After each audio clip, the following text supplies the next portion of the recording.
내담자가 자살 위험이 있는지 알아보기 위한 평가 내용. 이거는요, 계속해서 나올 거예요, 아마. 자살을 진단하기 위한 평가 내용인데 요게 3가지 정도가 되는데, 첫 번째는 자기보고입니다.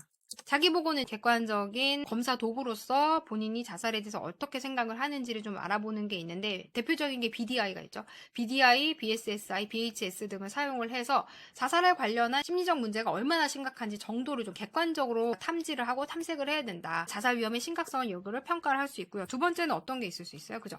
면담을 통해서 이 사람의 자살 의도, 자살 계획, 방법과 준비, 그 다음에 이전에 자살을 혹시라도 시도한 적이 있었는지 그런 관련 내용을 좀 구체적으로 우리가 탐색을 해야 돼요. 그러니까 우리가 상담을 하면서 사실 좀 어려움을 겪는 부분이, 내가 자살을 언급함으로 인해서 이 사람에게 이런 생각들을 부추기는 것이 아닌가라는 오해를 하실 수가 있는데 전혀 그렇지 않습니다. 오히려 샅샅이 물어보셔야 돼요. 근데 이 내담자가 좀 불편해할 수 있죠. 내담자가 좀 불편해할 수 있는데 우리는 질문은 다 해야 돼요. 그거를 그리고 빌드업으로 좀 깔고 가셔야 돼요. 저는 뭐든지 다 물어볼 겁니다. 선생님께서 대답을 하시던 안 하시던 그건 선생님의 자유에 맡기지만, 그럼에도 불구하고 저는 모든 것들의 가능성을 다 검토를 해야 되기 때문에 저는 다 물어봅니다. 그래서 오히려 더 구체적으로 물어보시고, 이때 머뭇거리시면 안 돼요. 예를 들어서 선생님들께서 학문 관련한 의사라고 해볼게요. 부끄러워한다고 해서 안 물어보면 어떡할 거예요? 환자가 부끄러워할 수 있죠. 말하면서 수치심을 느낄 수 있는데 그거 안 물어보면은 그럼 병이 없어지나요? 그거 아니거든요. 그래서 오히려 선생님들께서 아무렇지도 않게 태연한 표정으로 그냥 물어볼 거를 물어본다, 확인할 것을 확인한다, 이런 식으로 면담을 하시는 것도 사실 되게 중요합니다. 왜냐면 나의 이 불편한 마음이 전달이 돼요. 비언어적으로 그 내담자가 다 느끼기 때문에 그러한 것들이 내담자한테 오히려 수치심을 느끼게 할 수도 있습니다. 그렇잖아요. 물어보는 의사가 더 부끄러워해요. 그러면 어떻게 환자가 얘기를 할 수가 있겠어요? 우리는 아무렇지도 않게 정말 물어볼 것을 물어보고 확인할 것을 확인한다는 태도로서 면담을 하셔야 되는 거고, 그렇게 해야지 내담자도 편안하게 말을 할 수가 있는 겁니다. 그리고 세 번째는 뭐예요? 자살 관련 취약성이 있는가? 예전에 자살을 시도해 본 적이 있었다던가 자살을 계획한 적이 있었다던가 이런 것들, 아니면은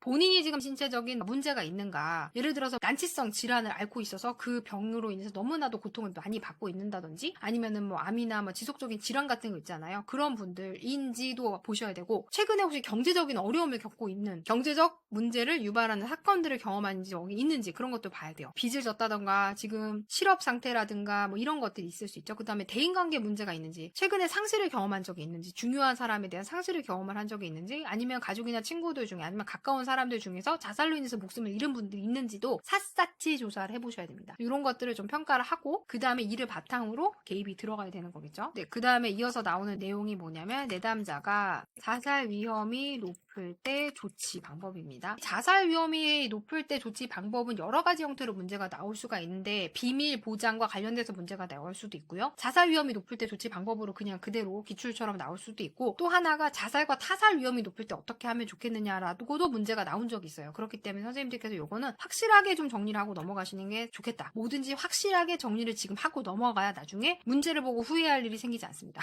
네, 그래서 자살 위험이 높은 부분 어떻게 해야 돼요? 첫 번째, 이분이 지금 상담 끝나고 바로 가서 자살할 거예요 라고 하시는 분들이 있어요. 있으면 어떡할 거예요? 일단은 생명이 너무너무 소중하고 이건 되돌이킬 수가 없는 결정이기 때문에 막아야 되잖아요. 그래서 상담이 끝난 후에 상담자가 판단했을 때 바로 가서 자살할 것만 같은 분이 있다면, 그런 내담자한테 우리 어떻게 해야 돼요? 보호자의 동의하에 신체 구금을 해야죠. 입원을 한다던가 뭐 경찰에 알린다던가 뭐 이런 식으로 해가지고 이분의 자살을 적극적으로 막는 행동을 하셔야 되는 거고, 그 다음에 두 번째는 지금 당장은 아니지만 가까운 시일 내에 이 사람이 자살을 시도를 할 것 같아요. 그럼 어떻게 해야 돼요? 가만히 손 놓고 있을 거예요? 그건 안 된다는 거죠. 그래서 주변에 중요한 타인들한테 알려야 돼요. 그래서 이 자살을 시도할 가능성을 좀 줄여주는 거죠. 타인들한테 알려서 지금 이분이 이러한 생각들을 하고 있는 것 같으니까 주변에서 좀 주의 깊게 살펴보셔야 된다라는 알람을 하셔야 돼요. 그리고 자살을 시도할 때 나한테 좀 연락을 해라. 몇 시든 상관이 없다. 이런 식으로도 말씀을 좀 하셔야 된다는 거예요. 그래서 자살 상담하시는 분들은 개인 전화번호를 오픈을 하시더라고요. 이런 식으로 자살을 하려고 할 때 나한테 반드시 연락을 해야 된다. 이런 식으로 약속을 좀 받아내시는 것도 필요하죠. 그 다음에 세 번째는 자살 예방 요인이 있다면 혹은 보호 요인이 있는지를 확인을 하셔야 돼요. 이전에 이분이 자살을 시도한 적이 있었는데 그때 자살을 선택하지 않은 이유가 뭘까? 이걸 계속해서 탐색하시는 게 되게 중요합니다. 예전에 자살을 생각했지만 시도 안 했던 이유가 있냐? 만약에 누구누구님이 자살을 선택하신다면 주변에 슬퍼할 중요한 타인이 있느냐를 물어보는 겁니다. 그래서 이 보호 요인을 우리가 개입을 들어가야 되는 거죠. 이런 것들을 좀 살펴보고 조치를 취해야 된다. 이렇게 정리를 하시면 될 것 같습니다. 네, 오늘은 여기까지 하고요. 전 또 다음 문제로 선생님들과 함께 즐겁게 공부하도록 하겠습니다. 감사합니다.